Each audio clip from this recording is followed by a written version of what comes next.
Caroline Pearce. Thanks, James. Yes, it's going to be one of the toughest finals we've ever seen, and there's two Englishmen in the field. Very proud to have Lawrence and Terry here. So, Lawrence, you're looking very focused at the moment. How are you feeling ahead of the challenge? Yeah, a little bit nervous. Brian, you made a blistering start there. Did you have a score to settle with that event? Because it was the one that denied you the championship last year. Thanks, James. And yes, I'm here with Big Loz, who's hoping to go one step further than last year in South Africa. Hey, Lawrence, so this event's usually a good one for you, the loading race. How are you feeling about it and the challenge this year? Lawrence, you've never been beaten in the squat lift before, and you've proved it again there with 8 repetitions. Is that the sort of number you were hoping for? Yeah, that kind of weight. I was expecting 8 to 10. Terry, second place, just struggling with that last keg. Explain what happened there. Just my legs went to jelly. We've got some strong events to come. What are you most looking forward to? Probably the deadlift. Next up for Terry Hollins is an event which holds some particularly happy memories. 4 years ago in Anaheim, California, Terry stood inside this very car knowing that a good finish would guarantee him a podium position.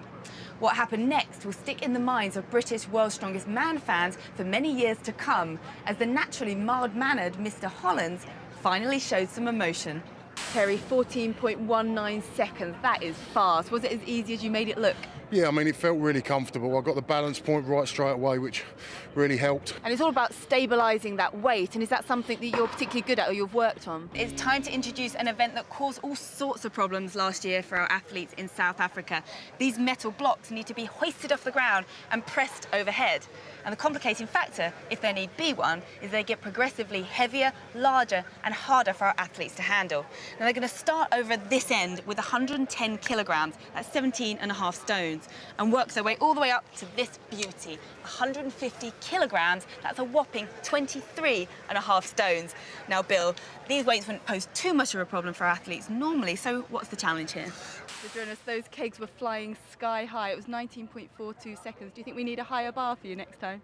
Well, it looked pretty easy. And were you a little bit hurt after getting second place in the first event to the new guy and wanted to prove yourself in that one? But his new guy very strong. You've taken a well-earned rest there. You seem to be king of the fire truck.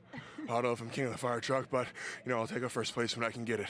You beat the world's strongest man, Zadrunas, and it's your first year at the world's strongest man. I mean, how does that feel?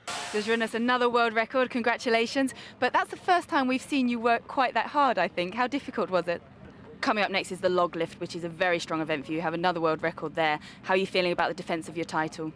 I still have a good chance. Terry, congratulations. You're on the podium for the second time. Describe how it feels. Oh, it's fantastic. It's been a tough few years since I last got on the podium.